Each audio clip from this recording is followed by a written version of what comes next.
It's 11:52 p.m. when your phone buzzes once, and you already know who it is. Only one person texts you this late.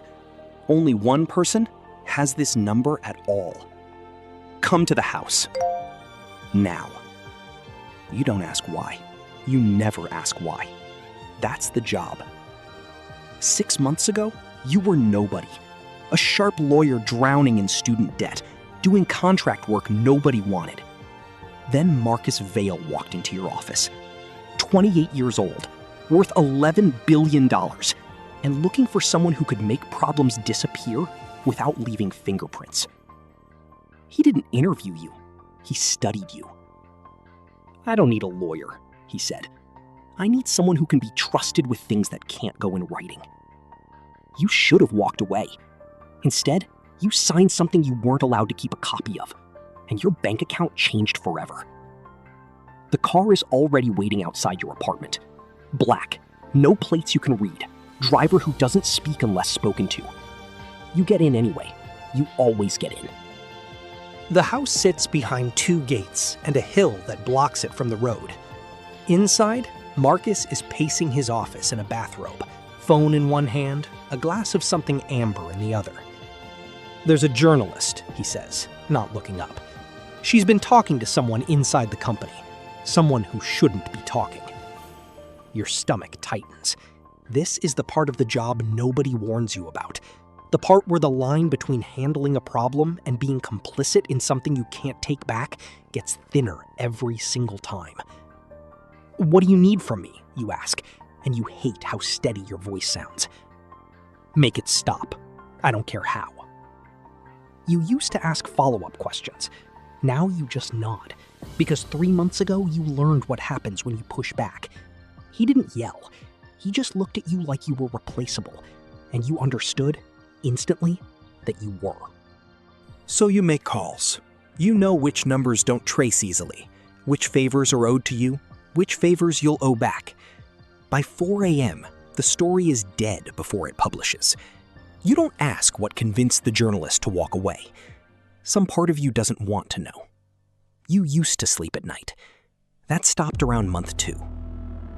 The money keeps coming, more than you've ever seen. A retainer that dwarfs what you used to make in a year, paid out monthly, no explanation needed. You bought a better apartment. You stopped checking the news for stories about Marcus Vail, because half the time, you're the reason there isn't one. You tell yourself you're just a lawyer who's very good at his job.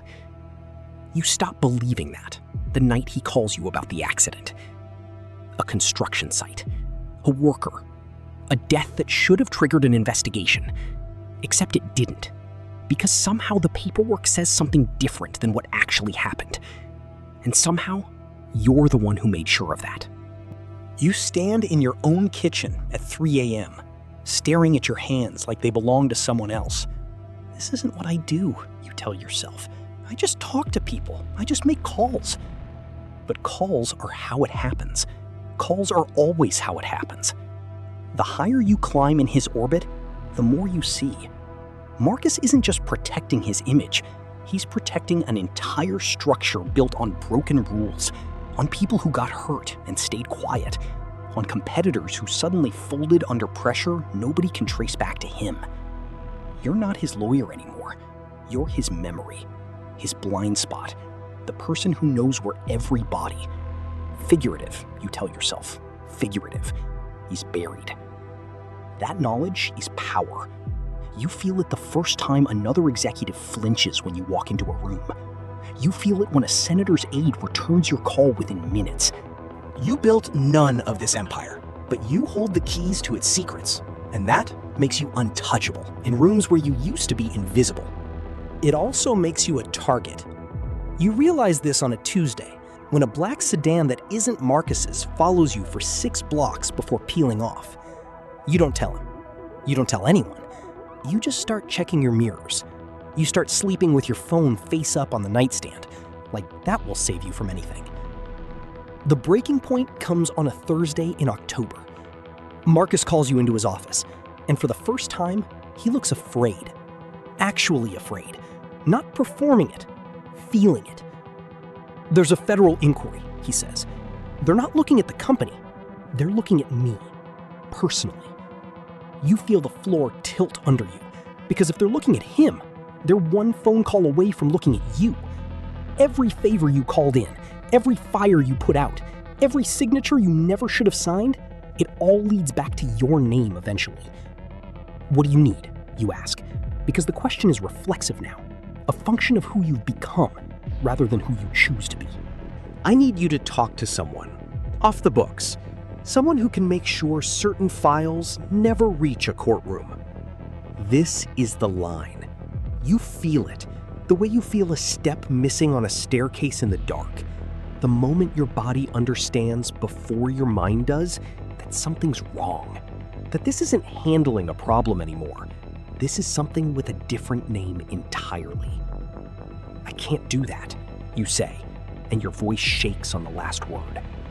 Marcus sets down his glass, looks at you the way he looked at you the day he hired you, assessing, recalculating, deciding what you're worth now compared to what you were worth then. You've done worse, he says quietly.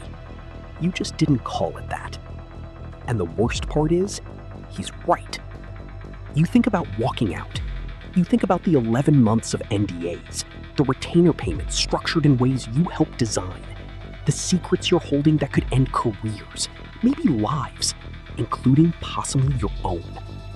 You think about the version of yourself from a year ago, the one who thought this job was about contracts and clauses. That version doesn't exist anymore. You buried him somewhere between the journalist who went quiet and the accident report that never told the truth. I need a few days, you say, and Marcus nods slowly, like he already knew you'd say that, like he already knows you'll come back regardless. He always knows. You walk out of that house into the cold night air, and for the first time, you understand the thing nobody tells you about this kind of power. It was never yours. You were never the one in control. You were just the only one willing to do what needed to be done. Until the day it isn't needed anymore, and the same precision you used to protect him gets turned, quietly, efficiently, on you. Your phone buzzes again as you reach the car. A new message, a new problem. You already know you're going to answer it.